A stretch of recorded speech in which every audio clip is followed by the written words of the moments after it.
Willkommen zurück zur wunderbaren Weihnachtswerkstatt der Mod-Werkstatt für Transportfever 2. Wir haben heute den 13. Dezember und es geht um einen altbekannten Mod aus Transportfever 1 und zwar die Baureihe 218.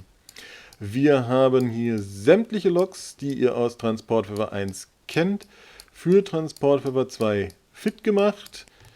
Auch die beliebte Weihnachtslok ist natürlich wieder dabei für die richtige Stimmung heute. Und es gibt ein paar kleine Neuerungen, die ihr euch dann gerne selber anschauen könnt bei den Modellen. Wir wünschen euch viel Spaß und bis morgen.